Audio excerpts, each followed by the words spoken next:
Welcome back to Is It Canon? My name is Anne, this is Tom, and we're the podcast where we talk about VeeFriends comics, the stories, the panels, and everything in between. Tom, how are you? I'm good. I'm excited for this episode. We are on volume 4, and we are discussing issue 3, which I'm very excited about because I had one impression the first time I read this, and when I reread the issue for this episode, I have a completely different perspective and appreciation for it. So I cannot wait to dig into it. I feel like it's been really fun as the issues come out to reread previous ones because you read them differently. You try to look for, especially after talking to DJ, that there's connecting tissues between them. Now you're just you look at them differently. You look at different characters differently. So I feel like it's been really cool to go back to them, and which I feel like is what they want us to do. No artist wants the comic just to be read once and then put in a corner. So I think it's been really cool to go back to them. Yeah, and filler comics is a thing that they're just put something out. We need to fill the obligation. DJ is not allowing that. He's you can tell he's so passionate about each and every issue. And seriously, talking to him for that amount made me look at and read them differently, because I reread issue 2 before we talked to Rips. And I had a new, that one I went in knowing I loved the comic the first time I read it. And now I knew I loved it. So I didn't have to convince myself again that I loved it. And I could just try to find new things. Yep. And that is not the case for issue 3, where I went in knowing that I loved it. I had the opposite. So rereading it with the new goggles on, it was awesome. So I'm excited to talk about that part too. How are you doing? I'm doing good. I had the same with comic number 3. I think comic number 2, the origin story of Feel of Fairy, just blew everybody's mind. Yes. And so I think there was a bit of an expectation. I didn't know if all of the comics would be origin stories from now on. So that was kind of I think the first almost 3-4 comics was kind of, okay, where they're taking this. Is it all origin stories? Is it stories in between with just lessons? So I think I had higher expectations because of 2 being so good. And just such a mind-blowing story behind it that none of us saw coming. What I found fascinating when I talked with other people about the story, while it didn't hit as much with me, there was people who saw themselves extremely seen in it. And I think that was really cool for me to hear that. That's why it's cool that there's so many stories and so many different characters. There's a story for everyone out there. There's something you need to hear in these stories. There was a panel in here for me that it's still my favorite panel, probably from almost all the books. Wow. It just something I've always believed in when it came to VeeFriends, and it's just put into a panel. I'm excited. So that's, I think, what made this comic special for me, but it didn't hit the same with me as comic number 2, for example. Yeah, no, that's totally valid. And I'm excited to get to the favorite panel segment to see which one you picked. I picked one as well that is, as soon as I started reading it, when I got to the panel, I quickly took a note because I was, I didn't think it was going to be my favorite panel. I didn't write favorite panel right away, but I had a comment about the panel. And then afterwards, when I was like, oh, I need to pick one out, I went through the whole comic again. And then I went to it. I'm like, you know what? This is my favorite. So I'm excited to go into that. But, and DJ had said, not every issue is going to be for everyone. A 5-year-old cannot read issue 5, right? Yep. But they may, I feel like the mind-blowing part of issue 2 won't be mind-blowing to most of the people that will read it that don't know the history of VeeFriends. Yep. So that was kind of special for us. It's still a good story. It doesn't need that to be a good comic. It wasn't only the OG VeeFriends that it will work. It just won't be mind-blowing, but it surprisingly mind-blowing. It can be mind-blowing how good it is, but not because we didn't see that coming. Issue 3, I think I might be speaking out of turn or for people when I shouldn't, but I feel like it's the one that most people dismiss. It's forgettable. It's Maybe some people would consider it a filler. I think it suffers from what you were just talking about. People had the high expectation. We want an origin story to the characters we've known, or the cute, animal characters. Instead, it is an origin story. It's an origin story for Anna. It's her origin story, and it's also kind of an origin story to VeeLand, because it has characteristics, and we learned from DJ. And so after hearing that comment, which I can get into now, or we can, go from the beginning to the end of the story, and I can address it when it comes up in the story. I saw it differently. It's VeeLand is, people will say Gotham is a character in the Batman universe. Like the city itself is a character. I feel like in this issue, VeeLand is a character. What a dark start. Yes. It is dark. And even though issue 5 has some dark, the grave scene and all that, this is the most realistically, dark thing, and right out the gate. So, but I think it's dark for adults.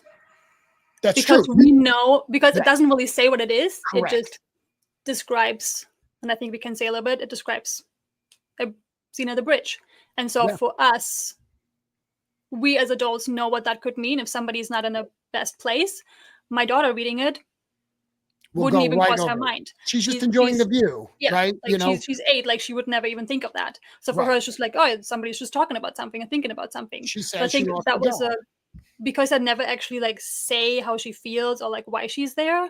I think it leaves it very open, which I like, because now it's readable by my 8-year-old or by me, but we read it out of different perspectives, which I really like.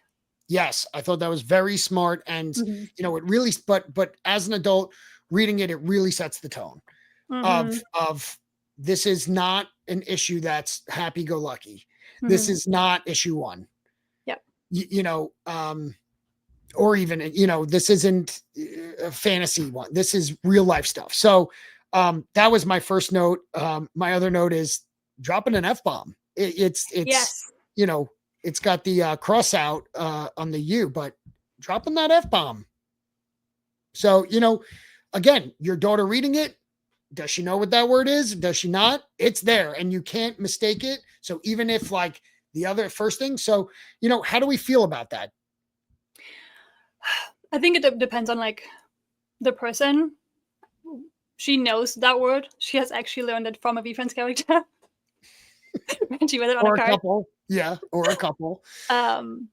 But we also I feel like as a parent, it's always your responsibility. We talked about like when that word is okay to say or when it's not to say, like in what context people say that and what it means. So I feel like as long as you talk with kids about it and not make it like it's a forbidden word, don't ever use it. I think that's okay. It's a decision as a parent. I feel like you have to make. Yeah, I mean, can your child handle it? Right. You can guard it as much as you want. They're gonna hear it and they're gonna ask about it. They're gonna, you don't want them to get scared of it. And it is a word that I say. I don't say it around my kids. I try not, as much as possible. If I'm on the other room talking to my wife or something like that, it'll come out, and they've never asked. But so it's something that I try not to say around them, but it's real life, and that's what is okay with me. And she wasn't saying it in a derogatory, it was, she was scared, right? Yep. Persuasive pigeon landed next to her and she's like, what the fuck? Yep. Are we cool with cursing on here? I'm going to do it anyway. Okay. I think we've done it already. So I just, not that crazy. I just put that note down. I don't think it's going to happen all the time, because I think they do want to be cautious of like readers and stuff. But I think it's also, again, it's part of VeeFriends. It's part of Gary. Like there's characters who have swear words, and I know they're going a little bit away from that and changing some of them up, but it is part of the universe. Like when you enter it, it will come out very quickly if you watch anything Gary. So I'm not surprised that at some point there's some swear words making it into the comics. Yeah, no, I actually I like it. I'm sorry, I'm trying to find. I wrote a note, but I want to show the panel that it is. So yeah, so Persuasive Pigeon comes landing next to Anna, who's standing on a bridge, talking about how she got fired and replaced by AI. So clearly indication of I'm worthless, and is she thinking of taking that leap? Right? Is she that in that bad of a place that it's a thought? They don't flat out say it, but it's definitely um hinted at. So that's when the VeeFriends come to help, right? Anna gets this pamphlet with a QR code on it. She scans it and gets transported into VeeLand and right into Struggle Stream, which is a scene in series 2.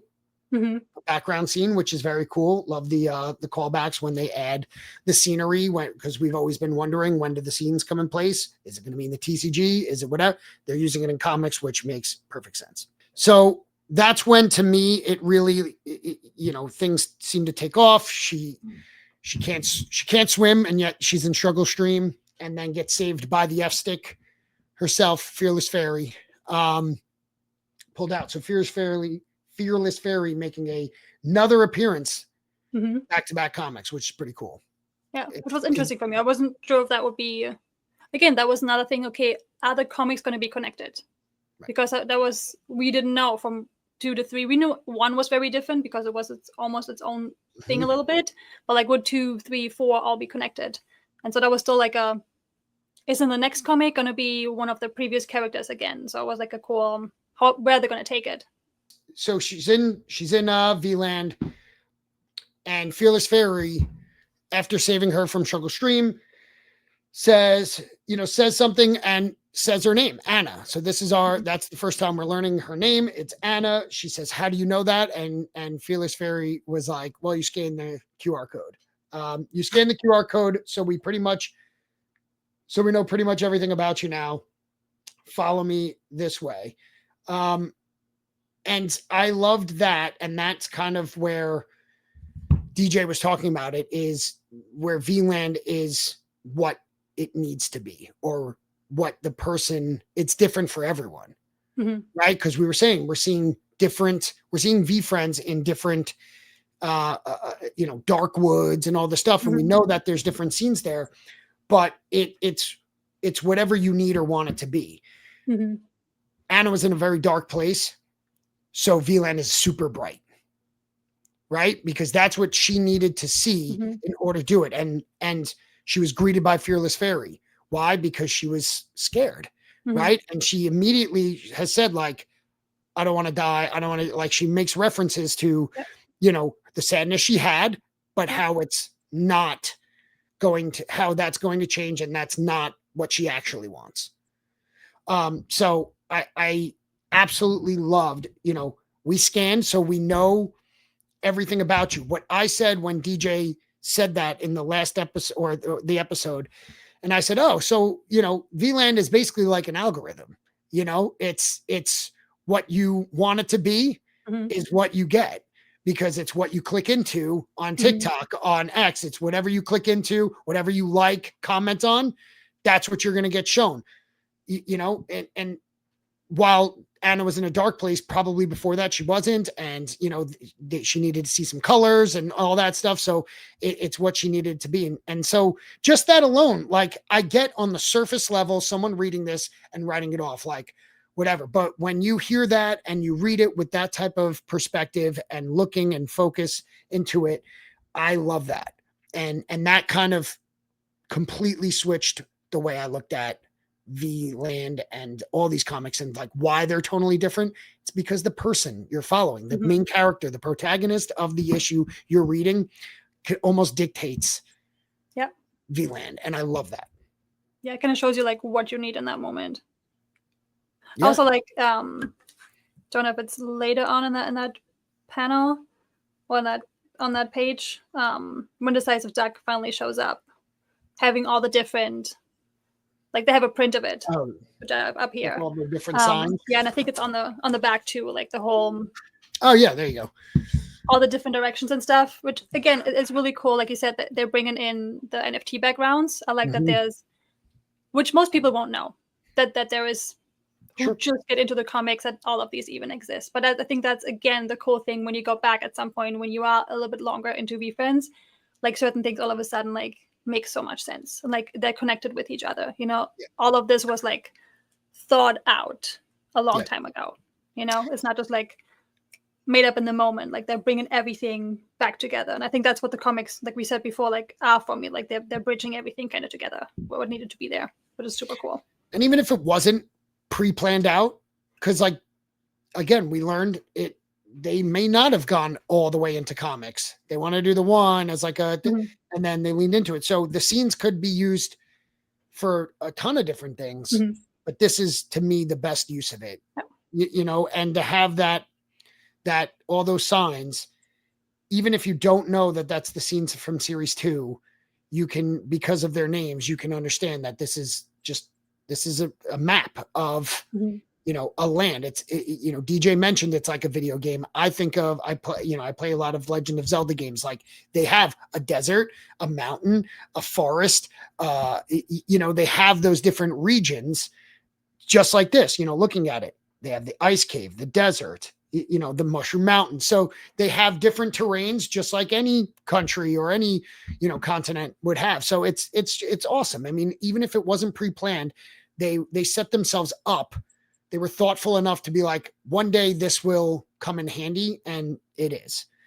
And I think all the backgrounds in the NFTs also have their reason. Just like all the characters have a reason, the backgrounds have them too. And I feel like, just like you said, with like that Gotham is its own character, the different backgrounds become different parts of VeeLand that will play a certain part. Like you're dropped into that part of it because of what you need right now. And I think that's going to be cool to like them becoming also like the backgrounds, the scenes becoming their own little characters. Yeah. So, you know, Anna was struggling. She dropped in the struggle stream. It makes sense. You know, it's very well thought out. And when you really consider all of that, I think anyone who read this issue and dismissed it, myself included, rereading it now, having the new perspective, or hearing this episode and hearing what we're saying about it, might give them a better appreciation. One panel I love, right in that area of the story, was VeeFriends, why have I never heard of this? And Fearless Fairy going, we're working on it. Like, what a meta comment, because that's obviously we're all working on it, right? So I love that. Yeah. I almost feel like she's reading it like, we're working on it. Okay. I know. It's almost like Barry and DJ, just like, we know, okay? We're getting there, promise. I have this written down, and I'm glad I wrote it. I clearly had the same thought as when I was reading it. This issue is so pretty. Like, it's such a good looking, the art is so bright and colorful, but namely Fearless Fairy. They gave a character with no nose, no mouth, just 2 yellow eyes, emotion, just from the just like, eyes. Like just like the madness. Like there's just so many, there's so many different expressions she has. It's crazy. I love Fearless Fairy in this issue, the way she looks. They convey, you know, this was just the under her eyes, how that changes everything. How she, like, it's crazy how, but it again shows how good the artists are who are working on it. They are Chris, like, right? Extremely like just trained. And Chris Faison did the interiors. We should have mentioned that already. So, you know, issue 3, story by DJ, art by Chris Faison, and the cover B variant art, some say, is the again prettiest cover, by Andrew Drillin, and obviously created by Gary. So I adore Fearless Fairy in this. I think, you know, even just like that one, you know, she looks the best in this one. It really makes the story that much better. And it's amazing what Chris did, conveying emotion And DJ did it too in issue 2, but like, it's very cool how they can do that with a almost, no face character. Yep. More emotion shown from Fearless Fairy with no nose and mouth than German Man.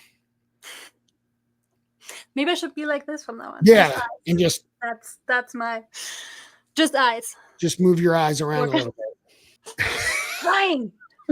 You're doing great. It's going to get even better come next year because I'm visiting my family over the holidays. So I'm going to be even more German when I come back. More stoic and statuesque. Do you guys just sit around the table, like quietly staring at each other? Yes. Eating fucking sauerkraut and just being like, what? And pickles. Ugh, gross. Got it. Don't invite me over for Christmas. No, we're not. We're a country of not many words because they are so long. We save them. lot of cameos. Mm-hmm. I actually counted them, and there are some that I think are easily missed. There's the discussion again. Is this their first comic? First appearance? It has to be. These are canon. That's the thing. These are canon, and they're in it. I have 14 characters clocked in on this issue. 14 total. So, especially since they're also named by name. I feel like it's one thing if it's just, there's a couple that are just in the background, but especially when they go to the scene with the mountain, yes, all the characters have their name next to them. And I feel like that makes it, you're in it. You're in it. That's the introduction. And all of them say, or most of them say something too. Have at least like one sentence. Except for Gift Goat, who's sleeping.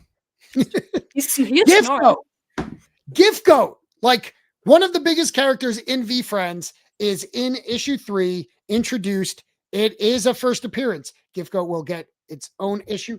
Although, correct me if I'm wrong, Gift Goat was... I can't hear you when you move away from the microphone, by the way. Shut up, Anne. It doesn't matter. I wasn't saying anything important. Like the whole episode, but we're still listening. That's a dick thing to say. I was wrong. Never mind. Scrap this. Cut it. Cut that. Nope. I thought Gift Goat was on the cover of issue 1. I was wrong. You really think I'll cut out when you say I was wrong? Yes. Yeah, I'll make that. So become a whole song. I will send the clip to Darkroom and make a song out of it. You're gonna remix it? Yep. Anyway, Gift Goat making its first appearance.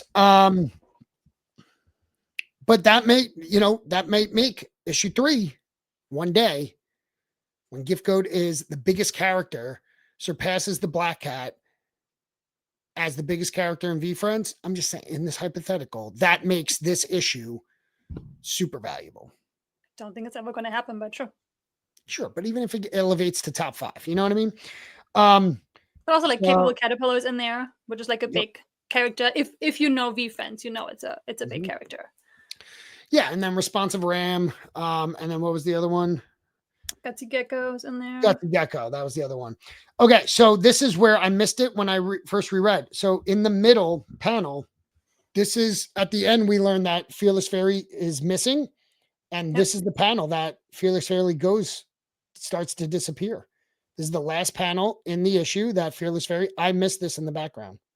Like, what's I read going this on? issue a couple times in the beginning. For me, and I think that again is like the cool thing about comics. It's your own interpretation. Mm-hmm. For me, is she doesn't need it anymore. Like the characters are only there when you need them, and she needed that to be fearless. And like you can see her like climbing and just like being strong and just like, I mean, in the next panel after, like she's jumping over a cliff. Nobody jumps over a cliff if you're not fearless. So I think Fearless Fairy disappears because she's not needed anymore. That's my interpretation. Well, that is what I thought as well. I actually have the note of Fairy is gone by the time she got to the top, meaning she's fearless and not needed. However, the last couple panels, when it goes to the VeeFriends team from the first issue, we learn that it's not because of that. Yeah, she's missing. So, spoiler alert. I loved the compilation of her climbing the mountain, and then they get into the hot air balloon and float away. And what I liked about it and noticed there was one hot air balloon earlier in the issue, and then there's another one ahead of her. It made me think that's someone else that needed VeeLand, and was helped that day from the VeeFriends characters. Or is it possibly like, could it be Mikey from issue 1? Who is there? So, we'll never know probably, but I thought that was a cool little nod that, there are other people in VeeLand that probably needed help or needed something. And we're in a similar situation as Anna and are also doing it. I love that she started off getting dropped into water, into a stream, and ends up in the air in a hot air balloon, happy. So like the transformation in this issue. So, it's something I have a much better appreciation for this time. And I'm looking at it in a different light. I can see this hitting for someone who has, depression or has like a troubled past or whatever, struggling with those type of thoughts.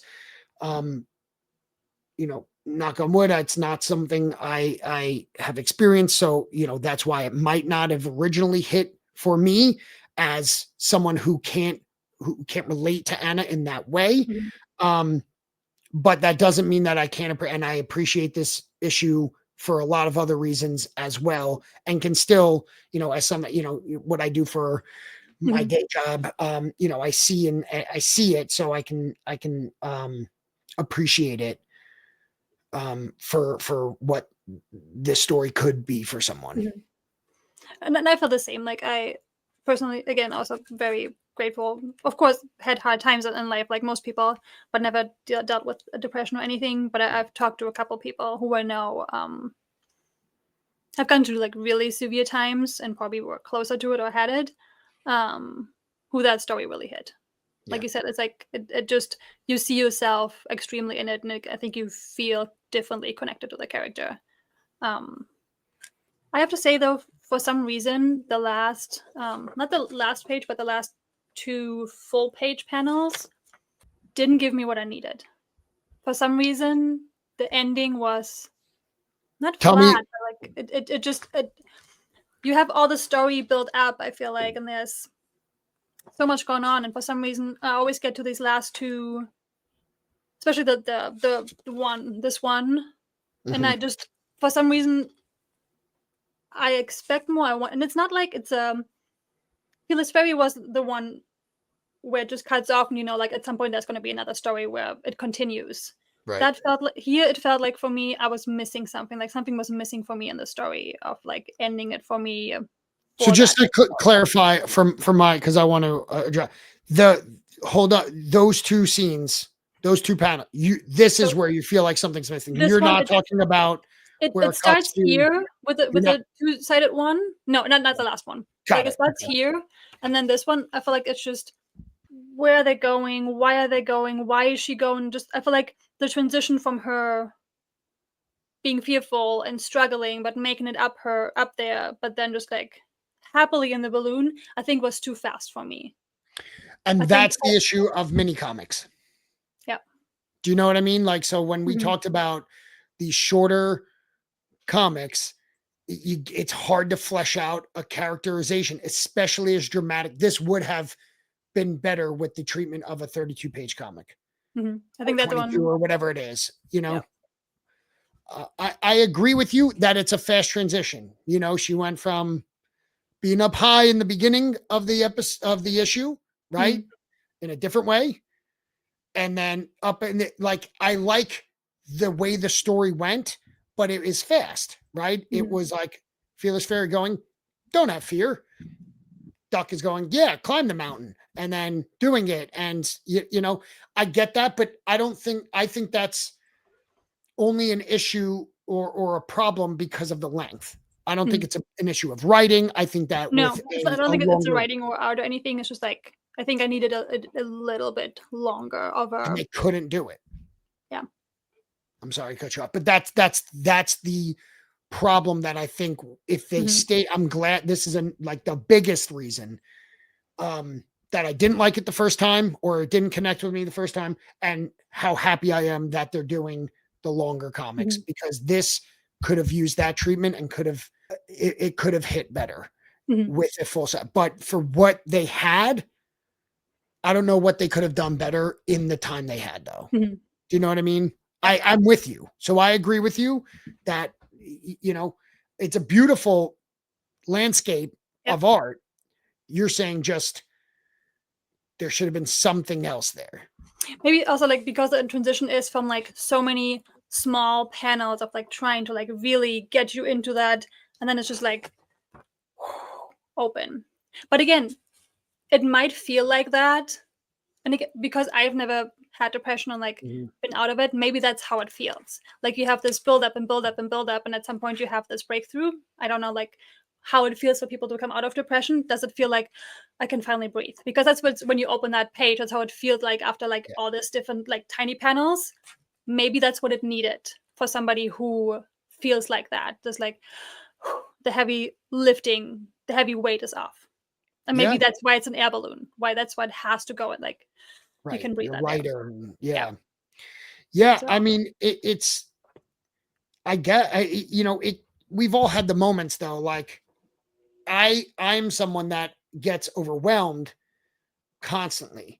And my remedy is to go hiking and go, you know, I've posted that picture of me next to water and say, this is, you know, the cure for any bad day. Remember, I posted that recently and you texted me. So thank you as a good friend. But that's what I do, right? That's what Anna's doing. She's climbing the mountain, gets to the top, sees the landscape, and just goes, this, you know, there's more. There's more for me to do. And there's more adventures to go on. I enjoyed what I just did, climbing that mountain, being fearless, revitalized. And now seeing it, I get to breathe. I look out and I see potential. I see opportunity. Let's go on that next adventure because that's what, and sometimes it's just a product of your environment. You know, there was a quote, I can't remember who said it, but like, you know, a bottle of water is $1 at a corner store. It's like $7 at a Yankee game or whatever, a baseball game.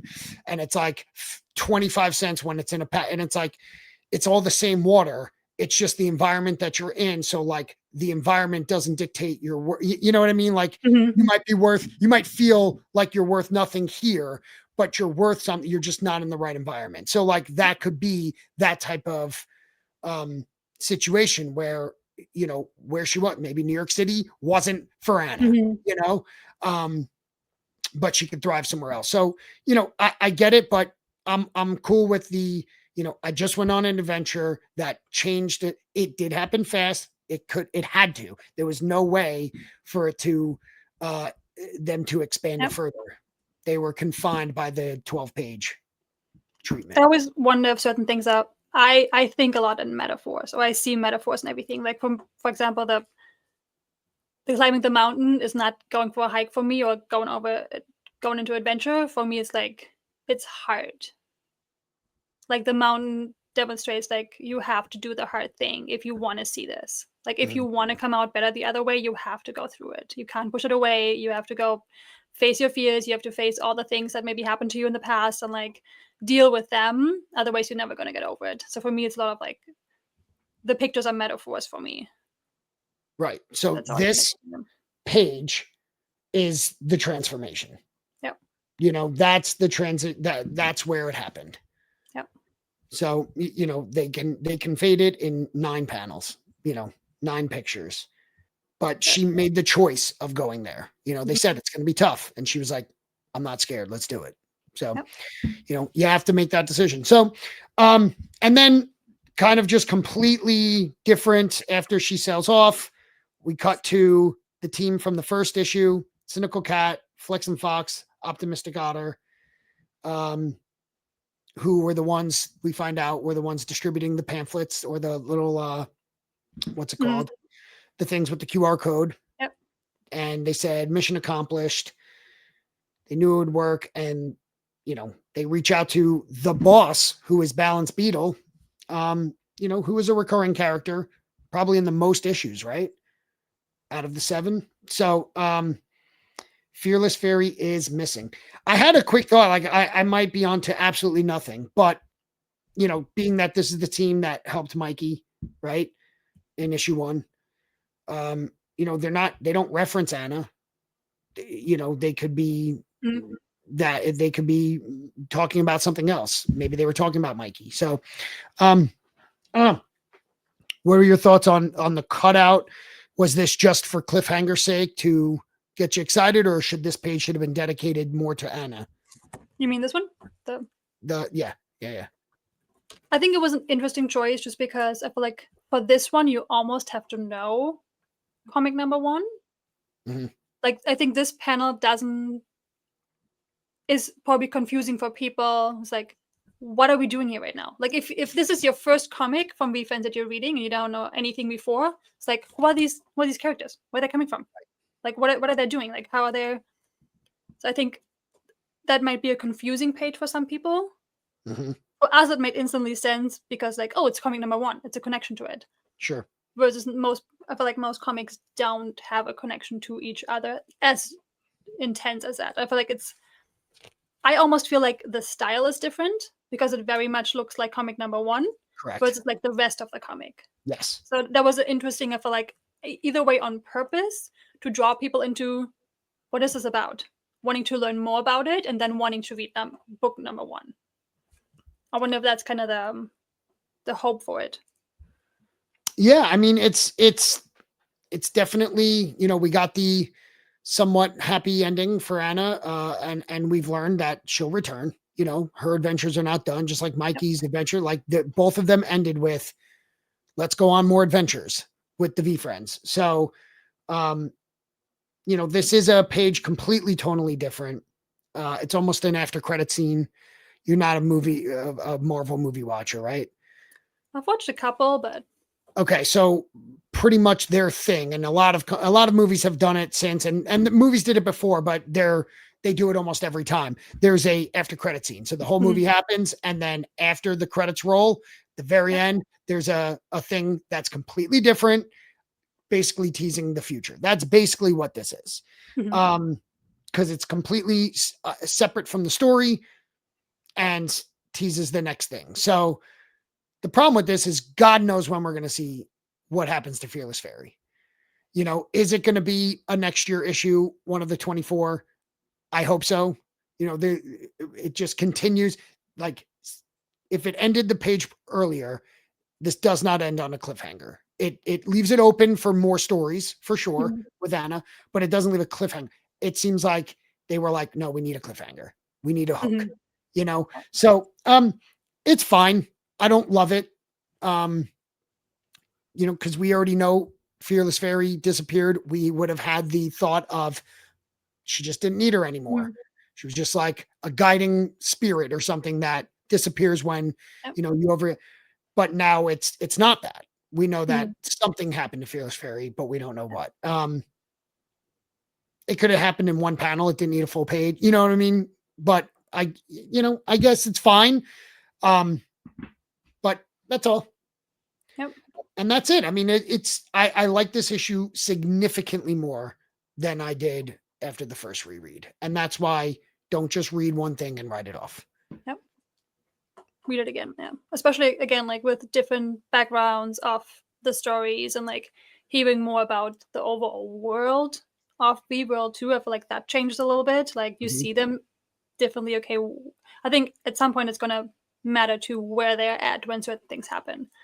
Like how certain characters are connected and all that kind of stuff. So it's going to be cool to like in a year from now to like reread all of them, and like you're going to see all of a sudden things and it's like, man, I didn't even notice that before, which is really cool. Yeah. And again, they're short enough to like it's a quick read, it's not like it's 5 to 10 minutes. I mean, I think that this is one that don't speed read, and that I think was the issue the first time I did it. I was just reading it and wanted to get to the mind blowing or whatever. And I read it. And maybe it was something like I had 10 minutes and I just was just like, let me get through this. Okay. Got it. I wanted to read it before I went to Comic-Con or something like that. And I didn't soak it in. And that's my issue. I've read so many comics in my life, but there was a period where I cared more about saying that I read it than actually reading it. You know, I used to go to Comic Cons. I was trying to keep up with my good friend Adam, who I would love to get on here, by the way. He doesn't know I'm doing this yet. But like when Jim Rugg joined the team at VeeFriends, I texted him and I was like, Jim Rugg just joined the VeeFriends team. He's like, no way. Like, he knows everything. He's been in it since he's like 3 years old or whatever. So, you know, he's my reference. So I would love to get him on here one day. Even though he doesn't know anything about VeeFriends. I'll change that. Which is good though. That's good to have, again, like another perspective of like, okay, maybe let him read a couple and was like, come on, like somebody completely not, does he know anything about VeeFriends? Zero. See, perfect. Exactly. Maybe I should mail him a few and have him come on. Cause like once when they had the Jay Lee cover and the David Mack cover and the Mafu cover, I sent him that and he was like, this is wild. Like, cause now when I say, oh, VeeFriends is doing comics, okay. You know, probably had the thought that we all had of like cash grab, whatever, like taking it serious, just like whatever. And then, you know, that was my like, yes, they're getting real, like they're getting known talent, known names and all the stuff. And so, you know, someone who has art from these people already, that was really cool. And he was shocked by that, but he only knows what he sees because he follows me on X. And so he'll see my, you know, stupid videos promoting a stream or something or talking about it and being like, I'll get texts from him randomly being like, your Twitter feed is wild, because he doesn't know that side of me at all. Like none of that friend group does. So it's funny. Why did I bring him up? Because he likes comics. Yeah. Oh, you said that you used to like just read them because you wanted to prep for Comic Cons. So I would try to like keep up with him, like, cause he knows everything. So he's like, and if I said like, what should I read? He'd be like, this or this or this is great. And he would list like 100 things. And I'm like, I want to read them all. Right. So I would buy them all. And that's why I have so many. And then I would read, but I bought way more than I read. So I would try to start speed reading to try to then offset the cost. You know, once I told you how I kind of let the hobby fund itself. I just sold another book for $215, one book. That I bought for 60 or 65, half off cover price. I could do a whole segment on how to do this. But did I tell you, my husband the other day, he knows that the podcast exists now. He's like, oh, I should get out the comics that we have in the garage. And I'm like, oh, what are you talking about? I haven't seen them yet. So maybe another episode, I just open the box and you tell me what's good. Yeah. Well, I haven't seen them yet. So the way I collected it was I don't do single issues like we're doing with VeeFriends. They once a comic goes and there's a run of like 6 to 12 issues, they do a collected edition. I have them here. So here's an example of a trade paperback. This is the Ultimate Avengers. This is probably 5 issues, single issues bound together. The cover price, it's $20 cover price. When these things come out, it's the $20 cover price. They almost always are 50% off at the first week of release. So really? I bought, so most trade, then there are omnibus editions. This is my jam. Look at this thing. Right? You sit with that and read it? Yeah, it's kind of this is one of the biggest ones they make. The cover price on this is only $100. So when this comes out, it's like 50, maybe 60. Like this, if this came out today, it would be more like $150, cover price. Yep. But when these books get released, the first week, they're usually 50% off cover. Amazon, whatever. Go to your comic book store, but they usually have it at cover price. Online, there's a whole bunch of sites that sell it at the markdown, the discount. Then after a certain period of time, it could be a few months, it could be a few years, they go out of print. And then they stop printing them. And then the price goes up and up and up. So it was a Hulk omnibus and I bought it for $62.50 because $125 is a common cover price. It just sold for $215 on eBay. I have that same one that was volume 3. Volume 1 is listed right now for $325. So like so I'll take that money and I'll go buy some more, half off, read it if I can. And that's what I did for probably a decade. And then I stopped reading. So I stopped selling because I only sold what I read because I wanted to read. I guess there were some that I was like, I'll get to this someday. It's not known for being great, but it's part of a series or something. So completely off topic. This thing is ridiculous. Most of them are not like this. They're usually about half this, but that's just insane. This thing weighs like 25 pounds. How do you ship that? It's like, good luck. It's a big one. So that's how you get paid to read comics, people. I like that though. It's a good, like, especially for people who get new into it and like don't want to learn about that. I think it's cool. I'm excited for trade paperbacks of VeeFriends because it's the most economical way to do it. And I like it because you can display it on your shelf, right? So displaying single issues is not appealing. So they make the long boxes, which is probably what your husband has them in. Is there's short boxes and long boxes that fit comics perfectly. I have about 4 of them full here, and then I have this shelf. I like to display it. And I like to read it that way. So the most economical way is the trade paperbacks. They're cheap, 15, 20, 25 bucks, and they're usually half off. And those are the ones that people read. They get beat up. That's soft cover. I just bought Jim Ruggs Street Angel for like $7 on eBay. That's awesome. So do you want to go into favorite panel? Yes. Mine is this one. I've talked about it before. Because of the eyes? No, what it says. Like, people tend to find us when they need us the most. Or we find you. We like it that way. I read that and thought of you. Like that. I made it on a shoe. What is it? Yeah. I put it on my. Oh, that's amazing. Because that's something we've talked about before. Yes. Even before this comic came out. Like a lot of people have said that the character they have, they didn't really pick it kind of picked them. Yes. Like, and I think that is so true for so many people. It's like either way something you needed in your life, either way something to work on, or something you are, and you just need to believe that about yourself. And I think that's such a cool message. And I think I 100% believe that the VeeFriend you need or represents you will find you. Or just the community, right? Or the message overall, or the team. You know, Gary, he does that for so many people with his content, but he curses and he's got a personality and it might not vibe with everyone. And that's his whole thing, is that the VeeFriends are going to replace him, you know, being the ones to convey the message. So, you know, Rare Robot or Patient Panda will be the one that teaches patience. It won't be Gary fucking cursing and loud on a keynote stage, you know, saying be fucking patient, right? That's not not going to land for a lot of people.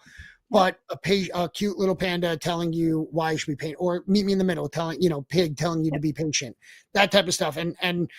But really, I think that finding it as a whole, I think of you when I think of that, not just because I knew you did that on your shoe, but like, you know, it found you maybe when you were like, you didn't know where to go, right? And now you're a content creator, a paid one, and you now have podcasts, and we have a whole boatload of new friends and all of that. And you know what? You might be the person that someone needed in the community. So like VeeFriends found you and entered your life at the right time, and you entering the VeeFriends world was, you know, something someone else needed, just getting to know you and seeing your journey of, you know, joining a fanatic stream or whatever, right? And then now you're doing a podcast about VeeFriends and you know, doing all of your content about VeeFriends and their stand challenge content series. Like all of that might have been something that they needed, and it's all because of VeeFriends. So that is a very deep panel that could have multiple meanings of like, is it the character that comes to your life? Is it VeeFriends as a whole? Or is it someone else in the VeeFriends world that you've met that came into your life at the right time? Just to go a little bit deeper. My favorite panel, it sounds stupid to say favorite panel, but it's the first one, the one I said that starts off dark. First off, I'm from New York, so any sort of like skyline of New York is something an aesthetic I always enjoyed. I think the art is crazy good on this. The perspective of under the bridge, angled up, I think the art just crushes. And that Anna's just like a pink silhouette. And then the water at the bottom, I don't know, but yeah. Did you catch that? Before that right now, or did you just see it now? Maybe I've seen it before, but I haven't looked at it in a while. But like, I was hoping, I was going to ask you, that was the next thing I was going to put up to see if you knew, and you found it before I could do it. Yeah, I clocked 14 characters in this issue, that being the first one. Persistent Penguin. Right? Is that what we think? Yeah. There's only one penguin character, so. Well, I wonder why Persistent Penguin is under a bridge in New York. I think it has to do with her and just keep going. I think persistency is another thing of like just keeping going, and like her giving into like the whole thing about AI, like a lot of people try to do right now, is like, oh, my job is going to be like, if you are good at what you're doing, like, and if you're a good person, like, I cannot replace that. A lot of people use that as an excuse versus just like, if you consistently, like, whatever it is, put your art out, do your job, whatever it is, like, if you're consistent and like persistent with it too, and like believe in it, then there's nothing really that can stop you. I agree. Good answer. But it's a good panel. I like the darkness too. Like, you almost have only a couple of, there's so much shadow in it and just like a couple of lights, but it's enough to like show you what it's supposed to be. Yeah, but also like above the bridge, it's bright and sunny. Below the bridge is dark, right? And it could be a metaphor of like someone being, pretending to be happy on the outside, but having, dark thoughts inside or below the surface type thing. So, I mean, could I be just saying that? Because under every bridge is a shadow. So like, but it's fun to think that way, to try to, if it means something to you, then it's real. You know what I mean? If it conveyed the emotion, then it's real. So, cool. I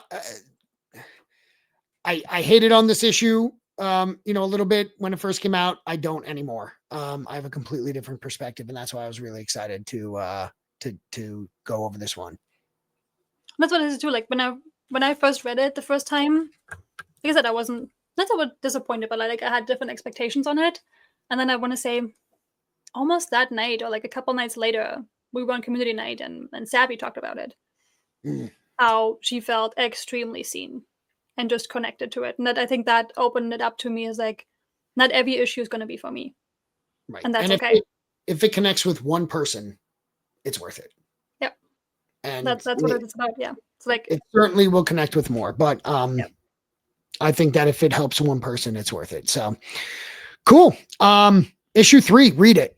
I mean, I don't know if we're trying to keep stuff spoiler free. I don't think so, because we need to get into the weeds with it. And I'm glad we were able to do that, probably more than any other issue, because talking issue 2 with Rips, we focused more on the collectible side of it, because it was the first one that had the grab bag, the mystery pack. So, we focused more on that than the actual story. But I feel like, again, things work out the way they're supposed to. This one needed the deeper dive with just you and I talking about it. I'm glad, we thought about, should we get Andrew Drilling on for this episode? Chris or so. I'm glad that we didn't, because I think this needed the attention, and hopefully we can change some minds that from someone who read it and maybe didn't love it, and we can give it a little bit of a different perspective. I agree. It's what is needed. Cool. The VeeFriends found us. Let's get into some segments. Start with a small one. If you could pick a superpower, which one would it be and why? Oh, that's such a classic comic book question that is so hard to answer. And I think it changes too, depending on where you are at in life. Yeah. As a kid, you would answer it differently. I was Like, just going to say, as a and kid, stuff like it that. was as stupid as it sounds. As a kid, it was Spider-Man's power, which like it's swinging. It's the web sling and swinging through the city of New York, which is, you would think like, well, flying's easier. What if you miss the fluid? Like, what if you run out of web fluid and all this stuff? I don't know, but like, I was obsessed with Spider-Man as a kid. And I feel like a lot of kids feel that because he was a kid. And that's what made Spider-Man so groundbreaking at the time, is that it was a struggling teenager in high school is how it started, and had real world problems, had lived with his aunt and uncle, and, money problems and all that.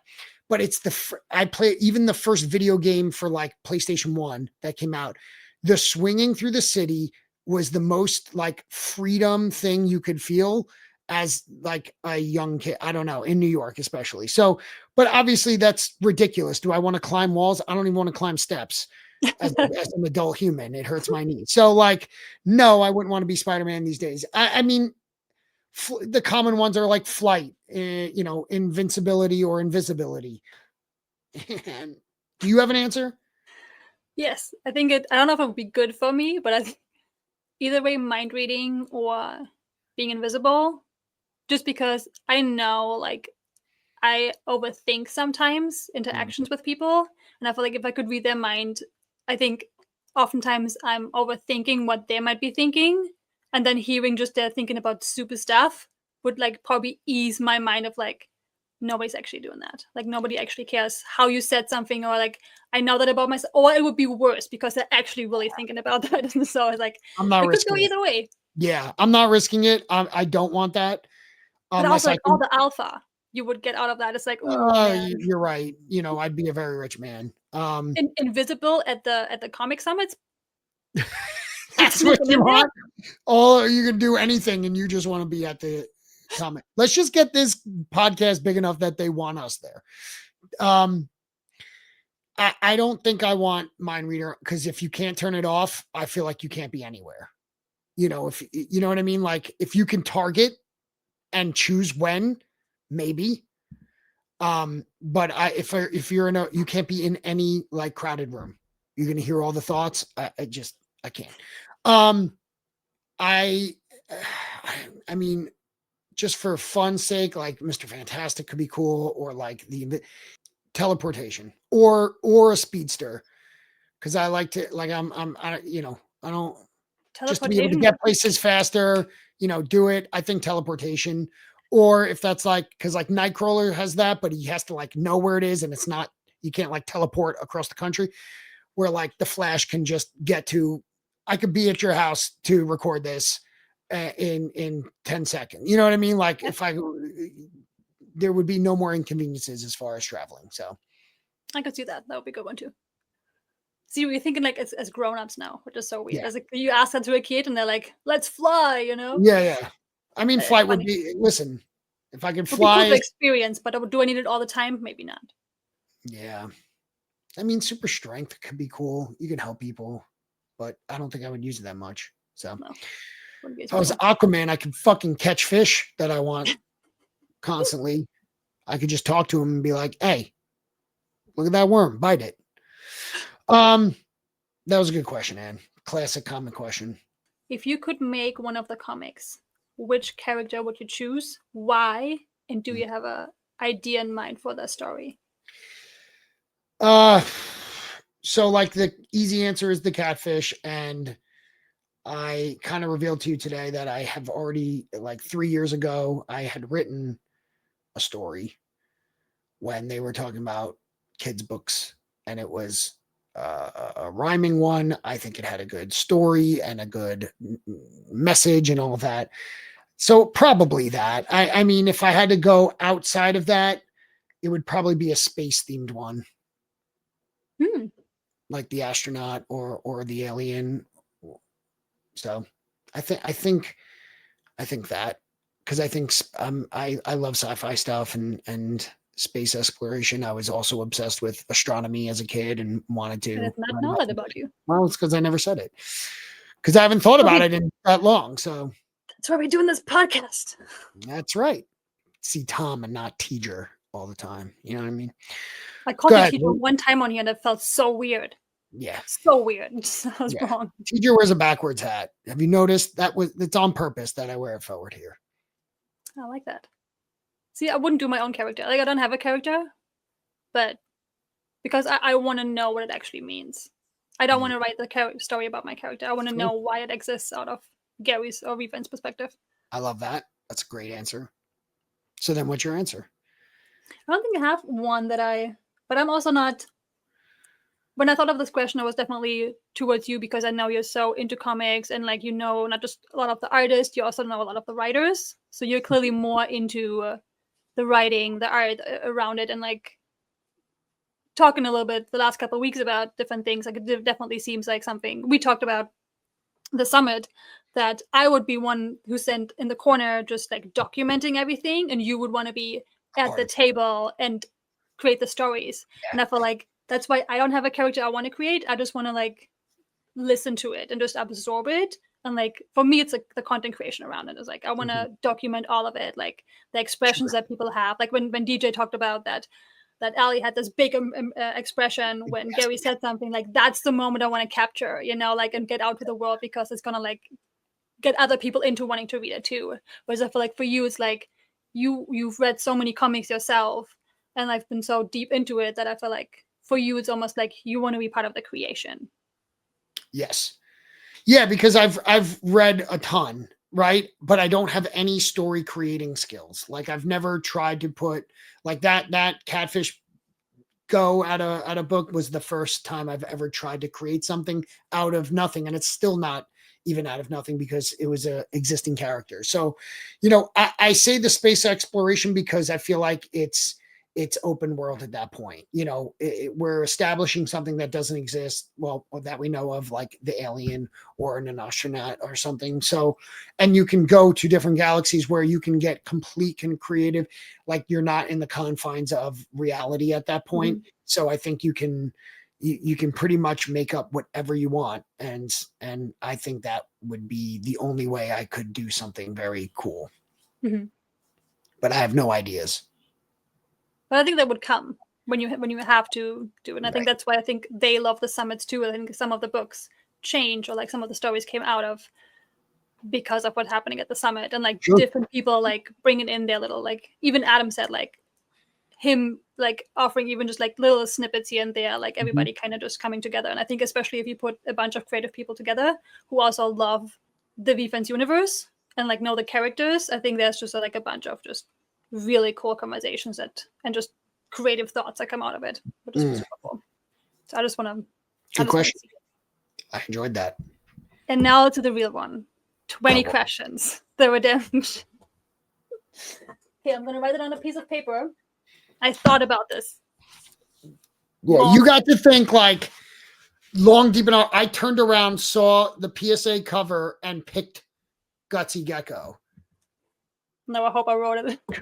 And then did the same thing for Quick Quail. I'm covered. I can't see anything.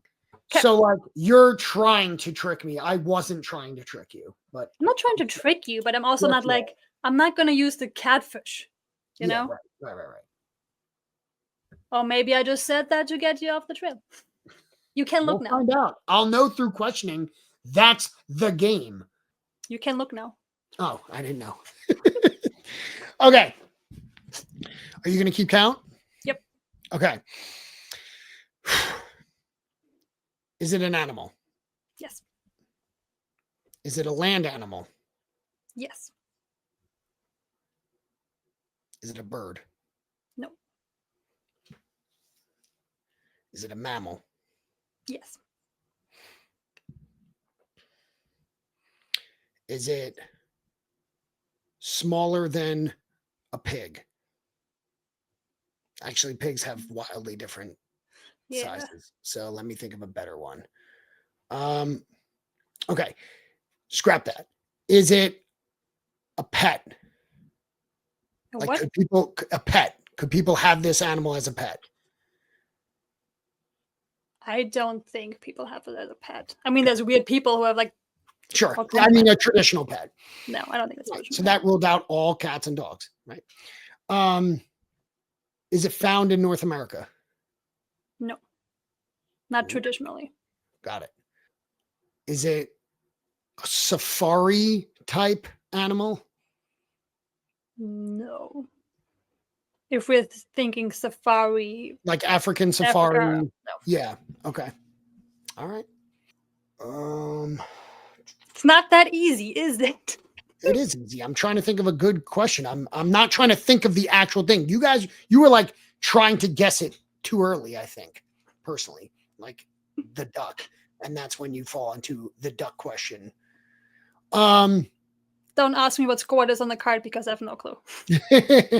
that was cool. I liked his angle there of doing that. I'm just going of narrowing down, thinking of animals rather than just VeeFriends. Is it found in a jungle? No. Don't think it's a jungle. Not like South America jungle, trees everywhere jungle. Yeah, like the Amazon. Okay. All right. Does its name, is it an alliteration? Yes. Is it smaller than a panda? Yes. Pandas are pretty big. They are pretty big. And that's why it's a tough question, because like every animal I've thought of is like, well, they have different size, so they're pretty big. Okay. So it's small in that, but that rules out like your giraffes, your elephants, but those also are ruled out with the safari. Okay. Does it walk on 4 legs? Yes. Is it a, what am I at question wise? That was question 11. Okay. Is it a predator? Like, does it have big teeth? Does it No. eat? So is it a... It eats, but it's not a predator. I would not call it a predator. Is it an herbivore? No. Is it cute? Some probably would call it cute. It's like, it's a relative cute. Some people would say yes, some people would say no. Does its VeeFriends name have 3 words? No. Oh, okay. We had 15. I feel like we're narrowed down, and yet I have no idea. So it makes it so, because there's just so many, and just, I think if you have a sheet in front of you, yeah, if I can and you look can at cross them out, characters, then it's like, oh, okay, I think it could be like one of these 10 or something. But like remembering all 251 is just like a lot. does its alliteration word name in the first half of the alphabet? No. Does it swim at all? No. We're going to have to cut out dead air too. So if it's not in the first half of the alphabet, and what's the half around? M or N? What's the halfway through the alphabet? I could have done that.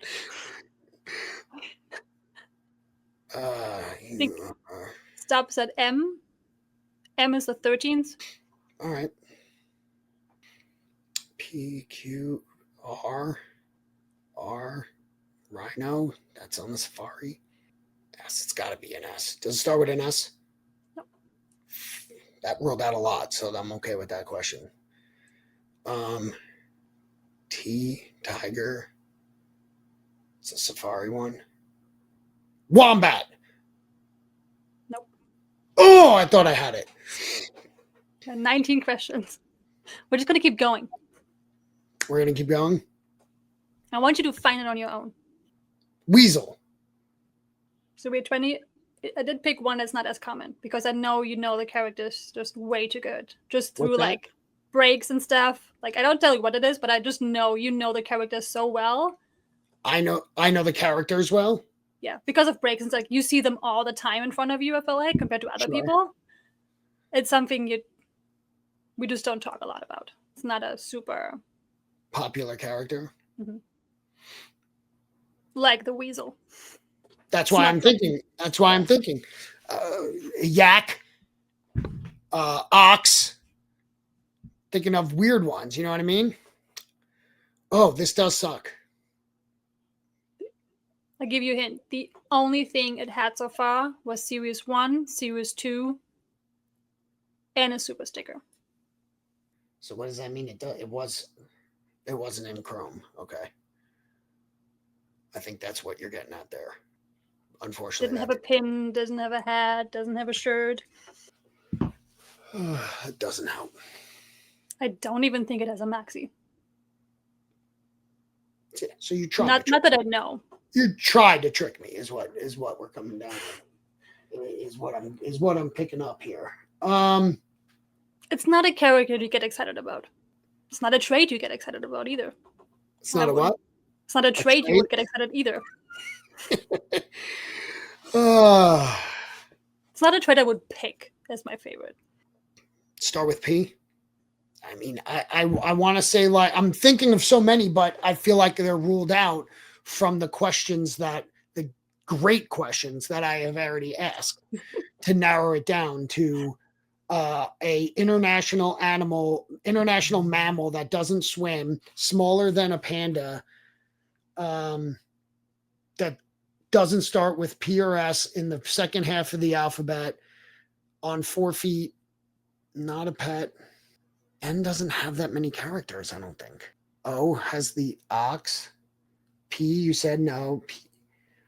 Q, no. R. It's not. I was saying, like, if you say raccoon, it's not the raccoon. No. Well, that's found in North America. You know what I mean? Like, there are a bunch that I've thought about, like the platypus and all these things, and yet, I'm like, that's here. Like, by it not being in America, I'm like, okay, it's not like a farm animal because that would have been found here. It's not a safari. It's not in the jungle. Where the fuck does it live? Prudent polar bear. Like, you said not P. So again, that's ruled out. Where else could it live? I'll tap. Unless you want to give me another hint. It has a tail. No, that doesn't help. It lives in Australia. Oh, a wallaby? Do we have a wallaby? Wild wallaby? Oh, see. I'm gonna cut that out. How is it? It's your 20 questions and I look like the idiot again. Well, kangaroos in the first part. Wallaby, a koala? The fuck else lives only in Australia? You ruled out a letter you shouldn't have ruled out. I can't make it more obvious. What does that mean? I ruled out a letter I shouldn't have ruled out. What does that mean? You went through the second part of the alphabet and ruled the letter out. Oh, I did. Otter for O, because that was another one, but they swim. That's why I didn't say it. Different letter. N? Okay. Numbat, noble numbat. Holy shit. Yeah, you're right. That's crazy. I would have never gotten that. I don't really know what a numbat looks like other than that picture. I had to look Series 1 drawing is the closest I know of what a numbat looks like. Yeah. Yeah, I had to look it up. I was like, I don't even know what kind of animal. Just because if you ask me if it's a mammal, I'm like, I need to at least know what that is. I need to know my shit. You can't go. So, all right. I'm like, ChatGPT, tell me everything you know about numbats. Where do they live? What do they eat? How big are they? Yeah, you got all of it because I asked. Oh my God. Good one. That's a hard one to get. Just like nothing. It has a sticker in PSA. That's the only thing. I didn't even know that. One of those characters was like nobody really. None of my questions. Like, I narrowed it down so much, and none of my questions would have helped me get there. It has a tail. I didn't know numbats have a tail. Like, I don't know anything about a numbat. That's why. Well, fair enough. You proved me wrong. Okay. I thought it was going to be good. I thought I asked great questions, but that didn't help. They were great questions. It just depends on, like, how much you know about the animal that comes up. I feel like it's not really about Like if it's an elephant, we all know like what it looks like, where it lives and stuff. Like, but certain animals, Yeah. There's some other animals. I'm like, what is that? You're gonna have to cut that down too. Fuck, because that was half the episode. All right, I have one thing that I wanted to mention, or kind of I thought was funny because I tried to look up some funny podcast ideas. VeeDiculous theories. That's the name of the segment that it named. ChatGPT's theories on some of the characters. And it doesn't know many characters because it said like shark in the dark. That was one of the characters it said. And I was like, what? Where are you pulling this shit from? Snake in the grass. That's not even alliteration. So ChatGPT, we need to work on that, Gary. Yeah. It's knowledge. Okay. Is Alpha Alligator actually a failed NFT influencer? That's so stupid. This is a dumb segment. Feel free to cut it. Patient Panda is not actually patient. He's just slow because he's buffering. In the VeeFriends universe, Wi-Fi is terrible. Diamond Hands Hen doesn't actually have diamond hands. She just refuses to sell because she forgot her MetaMask password in 2021. Sounds about right. I thought that one was funny. Empathy Elephant actually hates everyone. She's just too good at pretending she cares. Oscar-worthy performances daily. They had a second thing about Empathy Elephant is secretly the villain because she knows too much. Oh, right? I like that. That would be a cool twist. Yeah, that would be. Erupting Emu erupts because he's lactose intolerant. He had a milkshake at 3 a.m. Not a character, and that's about diarrhea. What is it to... That's my favorite one. The erupting emu. And I deleted so many. I actually copy and pasted it. I could probably, it's the fierce fire fairy can't actually control fire. No shit. Genuine Giraffe photoshops all its inspirational quotes. None of the quotes are his. Productive. That's what it says. For me, it's always a girl. Interesting. He steals from Pinterest moms, is what it says. Productive pufferfish only got productive after trying Adderall once. Hustle culture got him good. He now schedules naps. This is great. Thoughtful three-horned harp seal. What is a harp seal? I don't know. Has one horn, and that's just a party hat. The other two are real. The third, Party City clearance aisle. Alpha Alligator is actually a beta. Do you want 20 more? Always say yes. Done. Oh my God, this is kind of funny and meta. Accountable Ant secretly runs an MLM, which is a multi-level, marketing, like a pyramid scheme, right? He keeps saying, hold your friends accountable, but what he means is buy my premium ant vitamins, which is funny because the accountable ant eater got multivitamins. That's fucking funny. ChatGPT throwing shade at the, whatever her name was, multivitamin. ChatGPT knows. Gratitude Gorilla complains nonstop, but says, I'm blessed afterwards. Self-aware dragon. Flexible flamingo. This is like a whole segment in itself. Fish from the future arrived with no useful information. Traveled through time just to say, yo, avoid seafood in 2029. That's it. Wait, isn't it, what's the time travel book game? Tiny Ogre. Not a fish. Probably related somehow. Ninja Narwhal. Yeah. Well, we'll work on it. Like Fearless Fairy said, we're working on it. Yep. Awesome. It was a good episode. This was a lot of fun. This was so much fun. Thank you all for being here and listening. And it's always a pleasure getting to talk with you about VeeFriends, our favorite thing to chat about. And from all of us here, me and Ann at Is It Canon, thank you. And we will see you next time. Final words? Read more comics. Read more fucking comics.